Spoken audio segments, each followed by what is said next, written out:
Cristo? Amém? Glória a Deus. Nós estamos tratando sobre o tema de oração. Nós já falamos sobre o lugar de oração. Nós já falamos sobre o propósito da oração. E nós já falamos do padrão da oração, que é o Pai Nosso. E agora nós vamos começar a falar sobre a prática da oração. Porque não adianta você saber tudo sobre a oração, mas se você não orar. Então nós vamos falar um pouquinho sobre prática da oração. A palavra de Deus diz que a fé sem obras é morta. Fé sem obras é morta. A oração do Pai Nosso, ela foi dada à igreja em resposta ao pedido dos discípulos, de que o Senhor os ensinasse a orar. Você lembra disso? Que a gente falou, fizemos um breve resumo na semana passada, os discípulos andando com Cristo. Eles não pediram para ver milagres, eles não pediram sinais maravilhosos como os fariseus e os governantes estavam pedindo, mas eles humildemente oraram para Jesus e falaram: Jesus, nos ensina a orar. João Batista já ensinou aos seus discípulos e nós queremos também aprender a orar. No sublime exemplo da oração do Pai Nosso, nós vemos as prioridades da oração, era o padrão, o que você tem que passar na sua oração.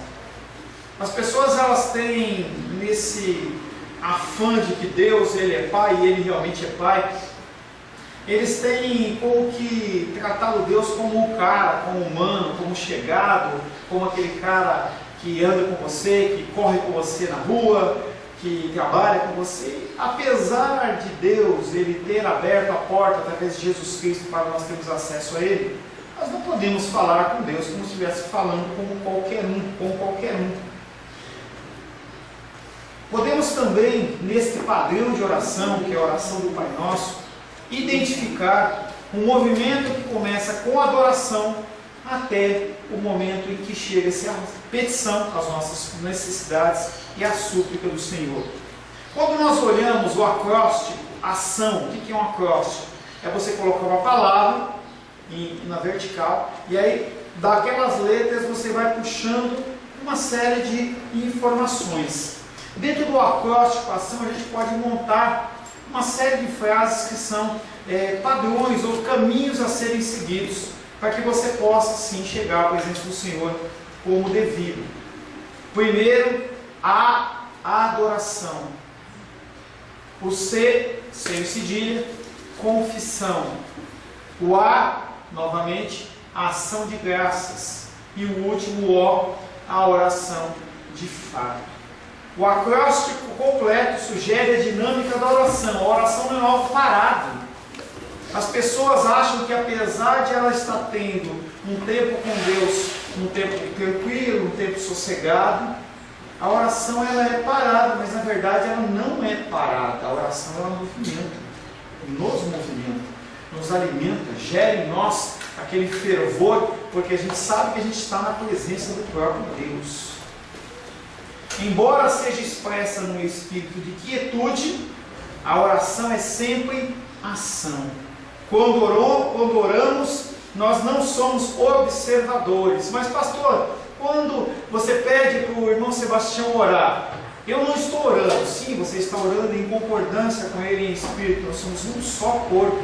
É por isso que você precisa expressar um amém, um aleluia, um glória a Deus. Você está ouvindo o que aquela pessoa está falando. Você concorda com o que a oração está dizendo e fala: Deus, eu concordo, eu estou junto nessa.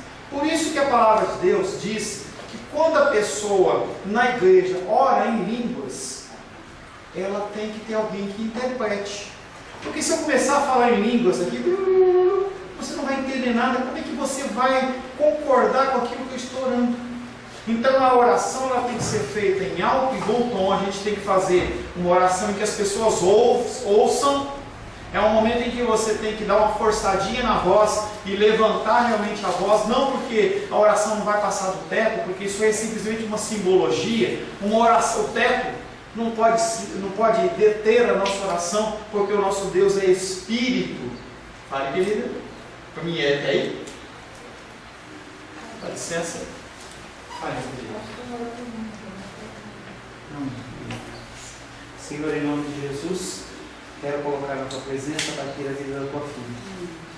Quero, Pai querido, em nome de Jesus, Pedir a Ti, Pai querido, pela Tua graça e pela Tua misericórdia. A Tua filha, Pai querido, se esforçou a vir à Tua casa, devido, Pai querido, a necessidades, Pai querido, devido, Pai querido, a falhas do seu físico, mas mesmo assim, Pai querido, ela está aqui. E nós queremos pedir ao Senhor que só possa renovar as forças, Pai. Que só possa, Pai querido, trazer força e vigor.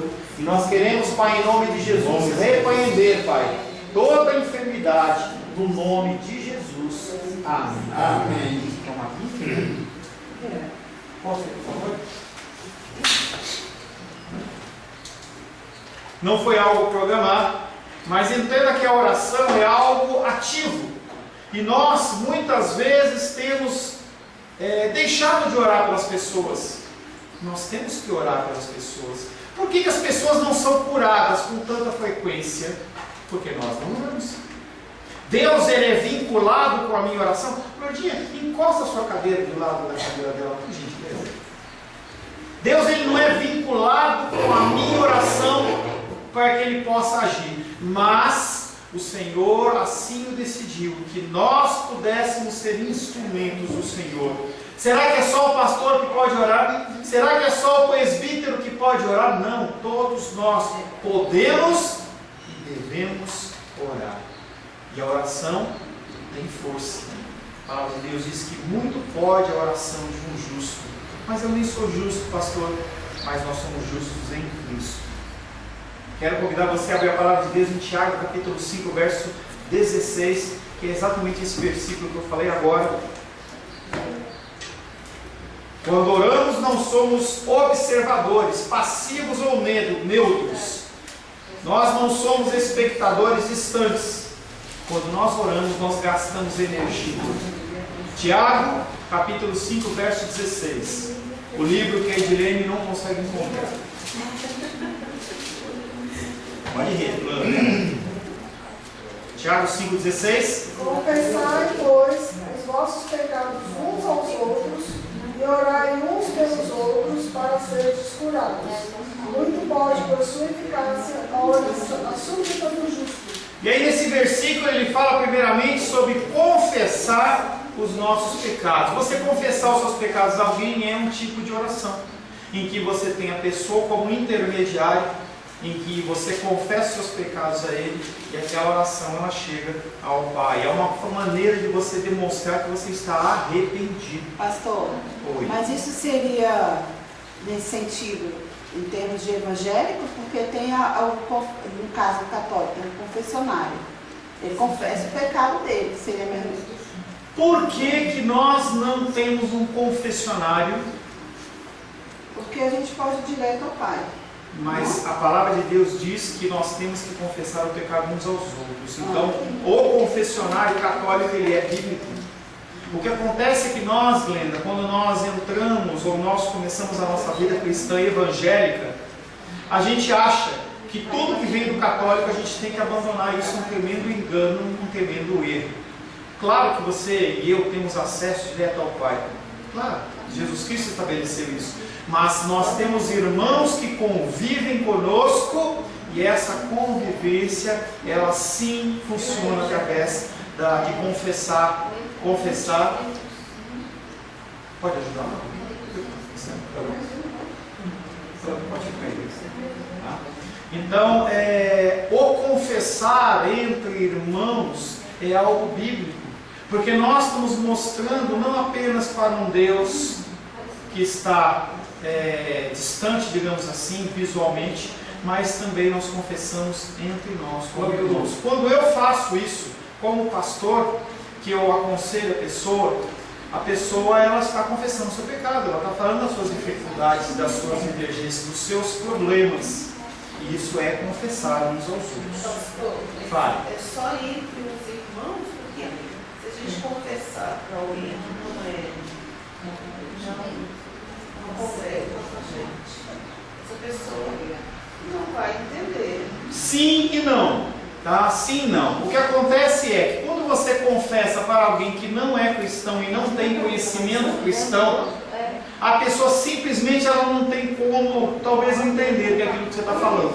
mas talvez no sentido de que você cometeu uma falta em relação àquela pessoa e você está confessando algo que você fez a ela vai entender sim, e ela pode ou não te perdoar.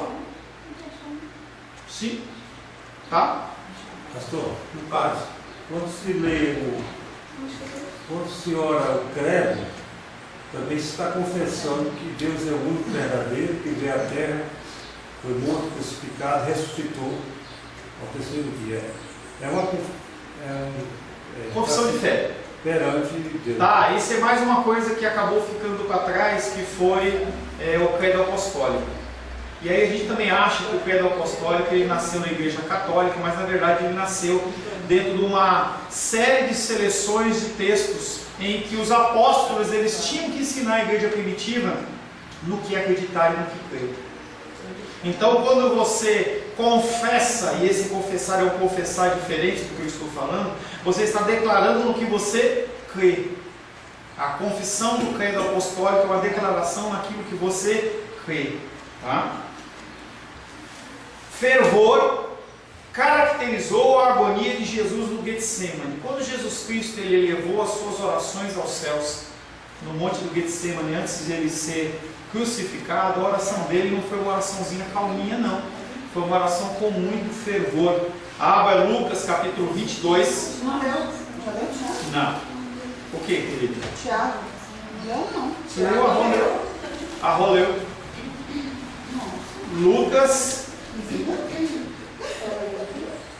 Lucas capítulo 22.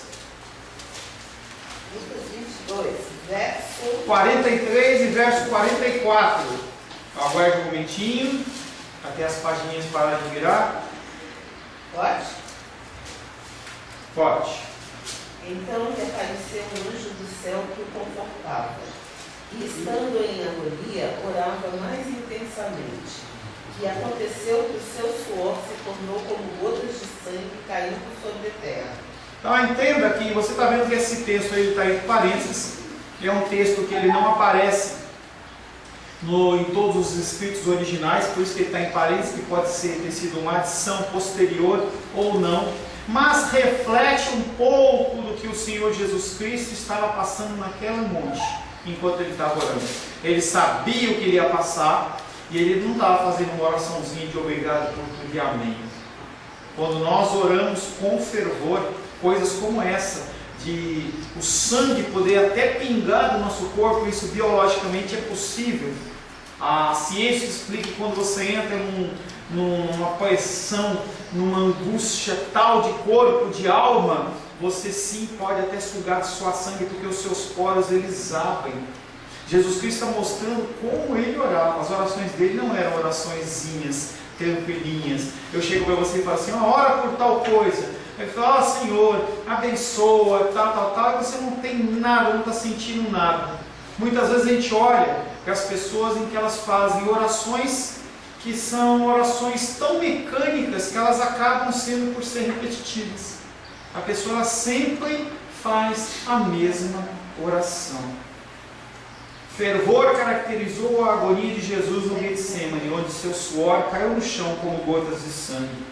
Gênesis capítulo 32, versos 22 e 23. Gênesis 32, versos 22 e 23.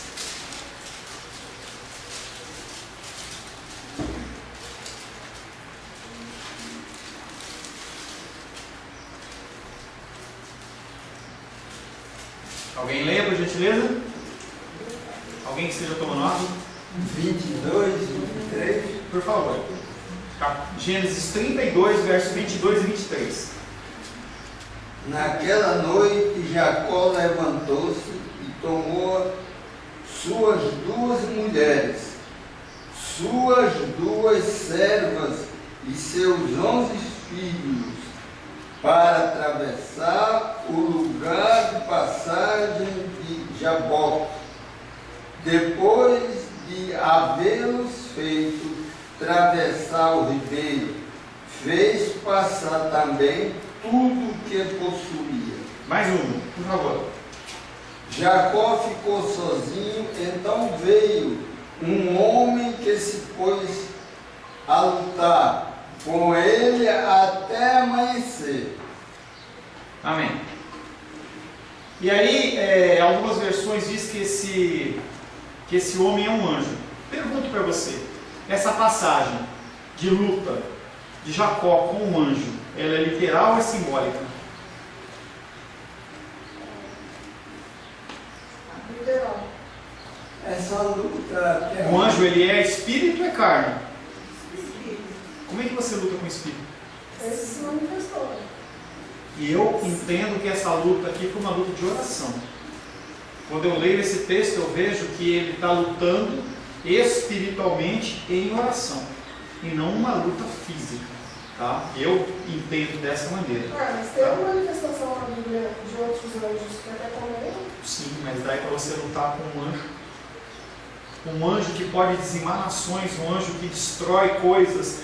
Como é que você vai lutar com um anjo? Como é que você vai conseguir segurar um anjo? Como é que isso pode acontecer? Não consigo colocar a coisa de uma forma consciente na minha cabeça. Um anjo que ele, quando Davi pisou na bola lá, que um anjo foi, começou, matou 25, 50 mil pessoas. Como é que uma pessoa vai lutar contra um anjo? Mas se a luta for espiritual, como que ele será ferido fisicamente? Não, mas a luta, se você continuar lendo o texto, você vai ver que Deus feriu ele. E não foi o anjo que feriu ele. Pode continuar lendo. Ele segurou o anjo para não ir embora. Mas como é que você segura um anjo? Então, isso que eu estou falando. É isso que eu estou falando. Para mim, isso aí não é uma coisa física. Para mim, isso é uma coisa espiritual. Tá? E ele está em oração e em luta. E aí, no final, se fala no texto em que Deus feriu na coxa direita. O que importa é que ele fez a coisa com fervor. Posso pesquisar mais a fundo isso aí para ver se foi físico, se foi literal ou não. Eu não creio que seja literal você lutar com um anjo. Mas, tá? A oração é um exercício de paixão e não de indiferença. Não é um ato mecânico. Quando você ora, você tem que entender que dentro do âmbito espiritual as coisas acontecem. Não é uma coisa natural. Tem um filme cristão que eu indico para você, chama Quarto de Guerra. Não é quarto de número 4, quarto de lugar de oração. Em que as pessoas elas separavam um lugar em que realmente elas entravam numa batalha espiritual, não no sentido de estar guerreando com o diabo, não é isso. É que você está colocando a vida das pessoas em situações espirituais na presença do Senhor. E o Senhor ele nos comissiona para que nós façamos isso.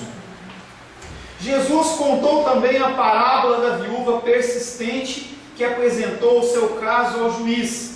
Lucas capítulo 18.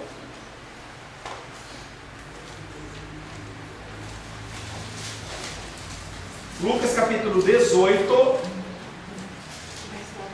verso de 1 a 7.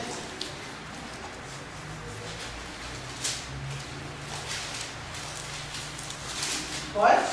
Espera um pouquinho. Vamos dar oportunidade para a pessoa.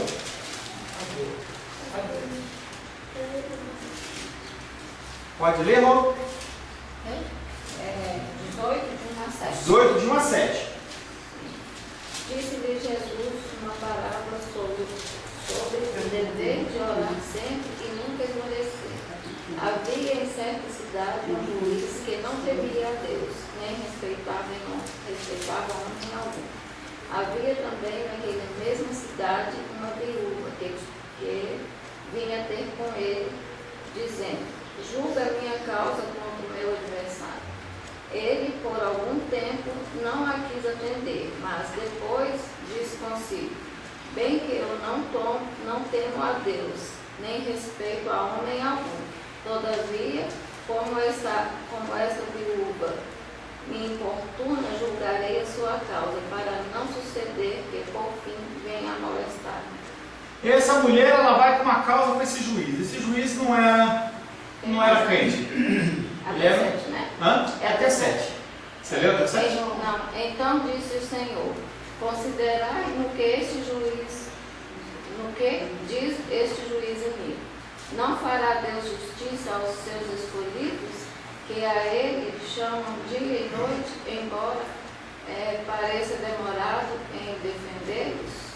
Uma parábola como essa, que finaliza dessa maneira, algumas coisas eu tenho que falar para você. Primeiro, a história desse homem, desse juiz, ele era um homem inescrupuloso, um homem que ele estava preocupado consigo mesmo.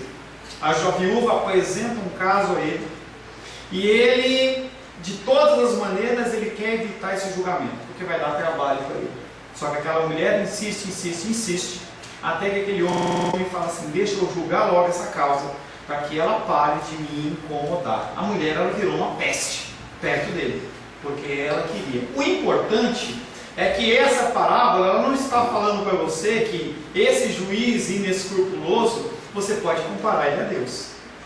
Nem que você apresentar uma causa a Deus que é fora da vontade dele, ele vai te atender. Tá? Tome cuidado. O principal ensino da parábola não é que Deus é indiferente às nossas necessidades e tem se importunado se desejamos ser ouvidos. Ou seja, você tem que ficar orando para Deus ouvir. Tem pessoas que entendem e acreditam que você ora, incomoda o Senhor, ele vai te atender. É o sentido, por exemplo, da campanha, em que você vai 7 semanas num lugar, 9 semanas, sei lá quantas semanas, e você está sempre orando em relação àquilo, e porque você cumpriu uma campanha, Deus, ele é obrigado a te atender. Esquece. Tá? Não é uma questão de correspondência entre o juiz que é injusto ou iníquo com o nosso Deus. Deus, ele é um juiz perfeitamente justo. O que é apresentado é muito mais um contraste do que uma semelhança. Jesus usou frequentemente o tema quanto mais em suas palavras. Lucas 18:7 de novo, por gentileza. Lucas 18:7 de novo.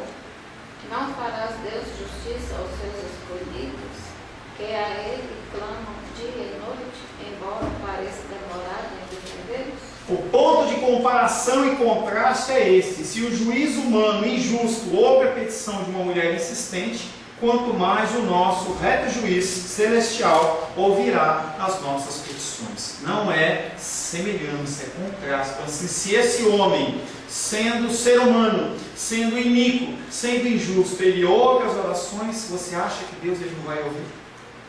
Ele ouve. Mas que petições que Deus ouve? Qualquer petição.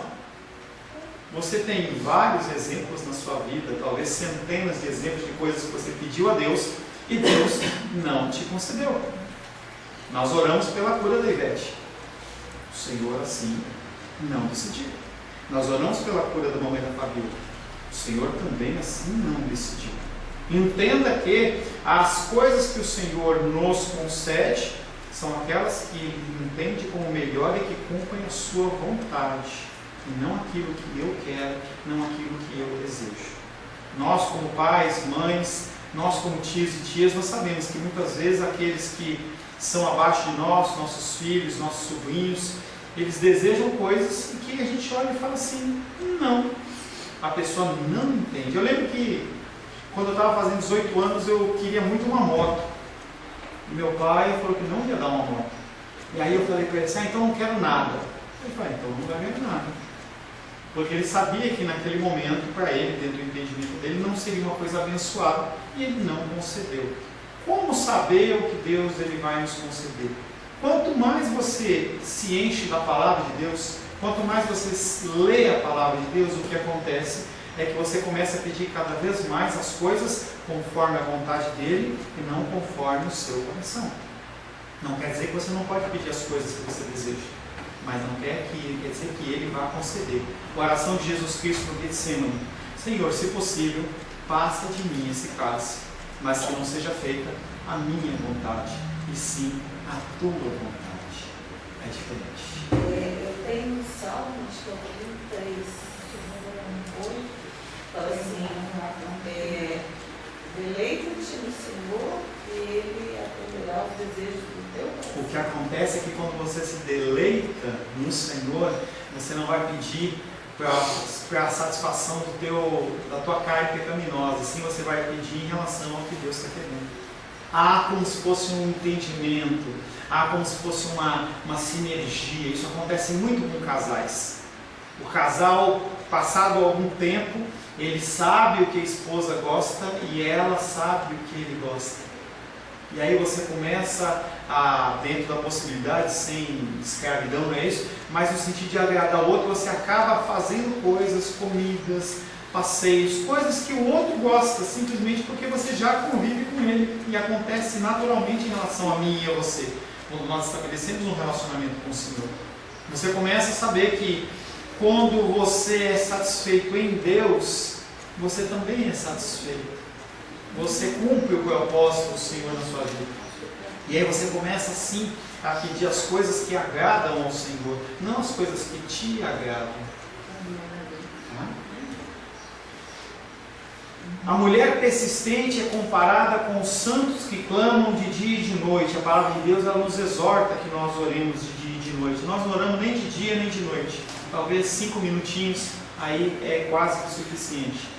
Como o rei Davi, cujo travesseiro se molhava com as suas lágrimas, os santos se achegam a Deus em oração, buscando sempre cumprir a vontade de Deus. Lucas capítulo 22, verso 42. Lucas 22, 42.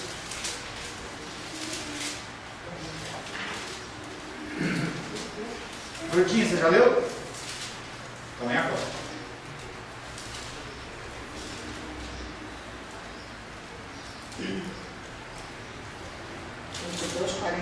Sim. Que pensais vós do Cristo? Não. Isso, no 42. Lucas 22, 42. Dizendo: Pai, se queres, passa de mim esse cálice, contudo, não se faça a minha vontade, sim a tua. Você não é proibido de levar os seus desejos ao Senhor, mas entenda que a vontade de Deus ela é soberana e ela é aquela que acontece no final. Fervor é um elemento apropriado para uma oração ativa. O entusiasmo não é. Qual a diferença de fervor e entusiasmo? Existe uma linha fininha entre ambos. Os dois contêm paixão, tanto o fervor como o entusiasmo. Ambos estão carregados de emoção. O fervor cruza o entusiasmo em 2 pontos. Primeiro, o mental. O fervor, ele ora com a mente. Você ora entendendo o que você está falando. E o emocional. O fervor se torna entusiasmo. O fervor se torna entusiasmo quando a mente para de pensar e as emoções saem de controle. Quando você não controla suas emoções e você não sabe o que você está fazendo porque você para de usar a sua mente, ela deixa de ser uma oração de fervor para ser uma oração entusiasmada, algo semelhante, paixão dentro da definição secular e o amor. A paixão ela vem avassaladora e do mesmo jeito que veio, vai embora. O amor não. E aí um exemplo que me veio à mente na internet uma vez que eu vi, eu já comentei com vocês, em que um pastor ele colocou uma churrasqueira acesa na frente do altar. E aí as pessoas começaram a orar e orar alto, e todo mundo orando, aquela oração bem alta. E aí as pessoas falaram assim: agora sopra a churrasqueira. E a mulher falou aí: sopra mais. Quando ela soprou mais, o que aconteceu com o fogo? Aumentou. Quando você sopra uma churrasqueira acesa com brasas, você sopra, aquele fogo sobe. Naquele momento a oração ela passou a ser uma oração de entusiasmo, porque ela achou que era uma manifestação do Espírito Santo. Ela parou de pensar. Você age de uma maneira emocional sem pensar. E as pessoas nas igrejas elas têm levado os membros a não pensar. E a pessoa ela sai fazendo essa série de loucuras por aí, e a pessoa ela não pensa, porque ela acha que se ela pensar, ela está indo contra as coisas espirituais, sendo que Deus ele nos deu uma mente para que nós pudéssemos pensar e decidir o que é de Deus e o que não é de Deus. Eu não estou falando para você ser uma pessoa fria, eu estou dizendo para você que você tem que pensar naquilo que está acontecendo. Será que? E eu trouxe um pequeno questionamento, que eu posso estar certo como eu posso estar errado. Será que Jacó lutou com o anjo fisicamente ou não? Eu parei para pensar. Pode ser que eu esteja errado, pode ser que eu esteja certo, mas você tem que parar para pensar, você tem que continuar movendo o seu intelecto. Onde você estiver, você tem que pensar nas coisas. E as pessoas elas trazem situações em que, se você parar para pensar, você não acredita, você não está tendo fé. Não é assim que funciona. A nossa fé é uma fé que tem que ser pautada no pensamento e no raciocínio, no entendimento. Quem é Jesus Cristo para você? Ah, Jesus Cristo é o meu tudo, é o meu amor. Tudo bem, ele é, mas o quê? No que é baseada a sua fé? O que é que você conhece de Jesus Cristo? O que você conhece da palavra de Deus? Você precisa conhecer a palavra de Deus. Não é simplesmente eu creio porque eu creio. E as pessoas elas vivem um cristianismo muito fraco, muito pouco alicerçado, que qualquer dificuldade, qualquer luta simplesmente te tira do centro, te tira do eixo. As pessoas se afastam dos caminhos do Senhor tão rapidamente como vêm os caminhos do Senhor. É algo que eu tenho falado para você. As pessoas elas fazem campanhas evangelísticas e falam para milhões de pessoas de uma vez. Centenas de milhares aceitam Cristo, mas quantos continuam? É aquela parábola do semeador. A palavra está sendo semeada, algo cai no meio das pedras, algo cai no meio do caminho, algo cai no meio dos espinhos, e só uma parcela dessas sementes elas caem em terreno sólido, em terreno fértil. Por quê?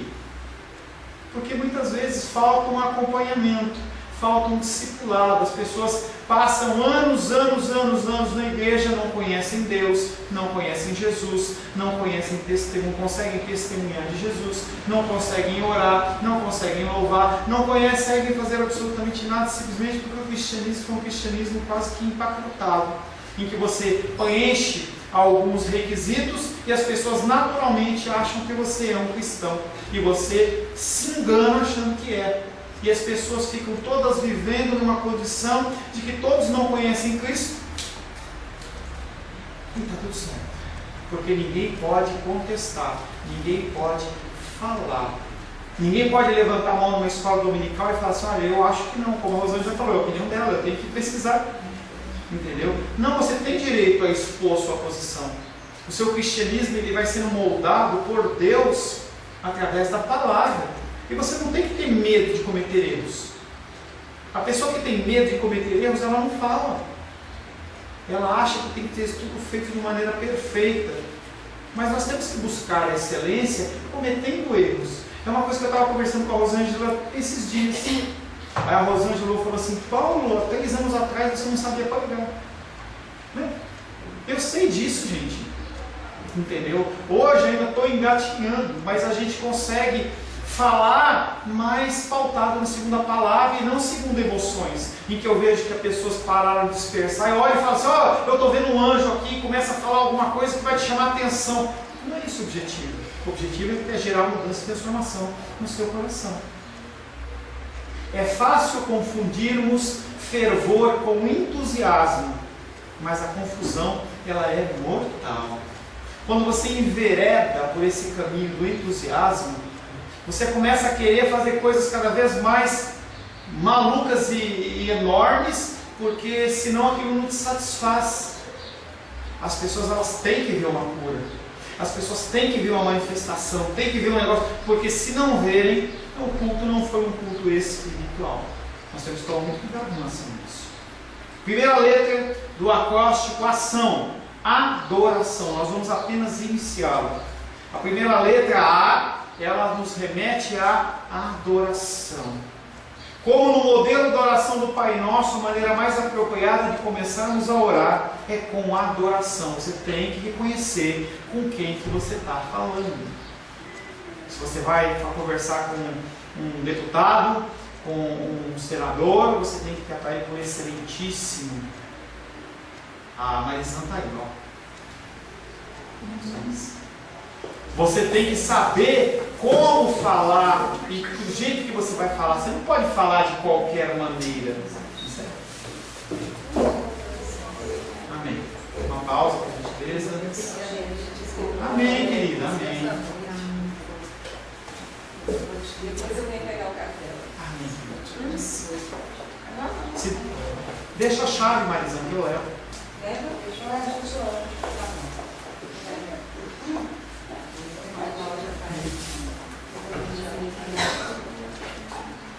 Mas eu vou abrir o carro para tirar uma coisa.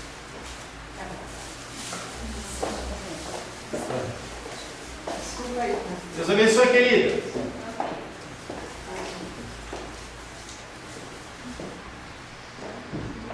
É da porção do mal. Você que está enxergando, não está entendendo nada na filmagem aí, tem uma pessoa que passou mal aqui e ela está sendo levada embora. Glória a Deus. Como no modelo da oração do Pai Nosso, a maneira mais apropriada de começarmos a orar é com adoração. Nós precisamos reconhecer com quem nós estamos falando. Nós não estamos falando com qualquer pessoa, qualquer ser. Infelizmente, somos mais frequentemente impelidos a orar por nossos desejos e necessidades. Nós não oramos, mas quando oramos, oramos porque queremos alguma coisa. Essa é a realidade do ser humano. Dificilmente você vai ter um tempo de oração em que o foco não é aquilo que você quer, aquilo que você precisa ou aquilo que você deseja. É como a criança que vê a sobremesa, vê o sorvete, ela come rapidinho porque ela quer tomar a sobremesa. Então, cuidado que nós temos que ter, nós fazemos isso. Nós buscamos a Deus quando queremos algo dele. Se você passar por uma necessidade, você passar por uma enfermidade, passar por algo, você vai arranjar tempo para você orar. Talvez você até venha na quarta-feira orar à noite, porque você precisa de algo urgente. E nós agimos com esse interesse por Deus de uma tal maneira que a gente não fica nem envergonhado. Deveríamos ficar envergonhados. Porque imagina uma pessoa que vai a você apenas quando ela precisa de alguma coisa. E você com certeza tem pessoas que agem dessa maneira com você. Como é chato quando a pessoa liga para você e você fala assim: de novo fulano, lá vem ele pedir alguma coisa. A pessoa ela te acha que você é o homem, a pessoa que tem sempre dinheiro para oferecer. Se você tem um carro de caçamba, é aquele que pode sempre fazer um carreto para um lado para outro. É muito chato, mas nós agimos da mesma maneira com Deus. Não é mesmo, Camila? A Camila está rindo porque a gente faz isso mesmo, né? Estamos com tal pressa para apresentar a Deus os nossos pedidos e contar-lhe as nossas necessidades que Ele já conhece, Ele já sabe, Ele sabe o que eu preciso, o que você precisa. Nós estamos com tanta pressa que nós omitimos por completo a adoração, ou passamos rapidamente por ela de uma maneira negligente. Nós somos negligentes. Nós olhamos para esse ser maravilhoso que permite que nós o alcancemos, que permite que nós possamos falar com Ele sem intermediários, e nós pulamos literalmente a adoração, o reconhecimento. Pastor, ele precisa disso? Não precisa, querido. Ele não precisa que você o adore. Ele não precisa que você o engrandeça. Mas quando você faz isso, você reconhece a soberania dele sobre a sua vida. É algo que o povo de Israel no deserto não entendeu. Eles achavam que Deus muitas vezes estava querendo adoração, porque senão ele deixava de ser Deus. É algo que você faz. Você passa por cima desse reconhecimento, de olhar para Deus e falar assim: Deus, realmente eu preciso de Ti. Mas se você vai num tribunal, quando o juiz ele entra, você fica de pé em respeito a ele, mas você não consegue levantar um respeito nem igual nem semelhante ao que você oferece a uma autoridade do executivo, do legislativo, do judiciário, a Deus. Já contei isso para vocês. Eu lembro que eu vi um vídeo uma vez sobre oração, em que o presidente de um país, ele acordava todos os dias às 4 horas da manhã, e ele colocava a sua farda. Era um presidente africano, em que era militar, ele colocava aquele monte de medalhas, aquela roupa toda ornada e tal. E aí a pessoa perguntou para ele assim: por que ele não ora de pijama?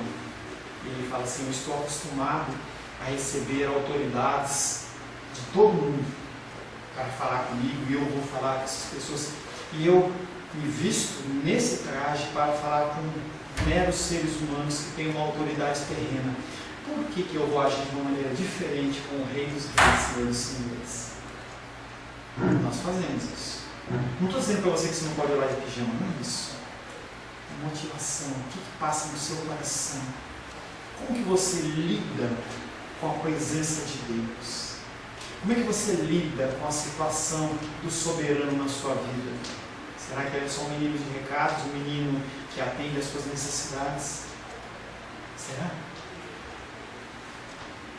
Omitir a adoração significa excluir o mais importante da oração, uma declaração de soberania e dependência em relação a Deus. Uma coisa é ser fervoroso nas súplicas, porque isso nós sabemos fazer. Coloca uma enfermidade grave num ente querido seu ou em você mesmo. Você vai chorar na presença de Deus. Mas em relação à adoração, o fervor ele tem que ser semelhante. Tem que ser da mesma maneira. Eu creio que você não tem problema em ajudar as pessoas. Mas não uma pessoa que vai a você simplesmente porque ela quer algo de você. Mas quando você reconhece naquela pessoa algo, realmente que, independente de você ajudá-la ou não, aquele sentimento é um sentimento que é verdadeiro, a aceitação ela muda, ela é diferente. E isso em seres humanos é verdade. Imagine em relação a um Deus que é imutável. As orações dos grandes santos, as orações dos guerreiros da história da igreja, são marcadas por sua adoração fervorosa. Quando se ora numa trincheira de guerra, que você está passando por luta, é fácil ser fervoroso. Eu quero ver você ser fervoroso na adoração a Deus. E aí você começa a olhar e deve passar na sua cabeça a oração rasteira, pequenininha que você faz no seu dia a dia. Aonde está a adoração a Deus em relação a essas coisas? Quando nós olhamos os homens da história, vemos a figura de Jesus que nós lemos, em que ele suava sangue na sua oração. Não é uma coisa comum, mas é uma coisa que pode acontecer. Com que frequência nós temos esse tipo de pegada na oração? Quando você começa a olhar grandes homens da história fora da Bíblia, que tem relatos mais específicos, autobiografias inclusive, você vê que as pessoas oravam 3, 4 horas.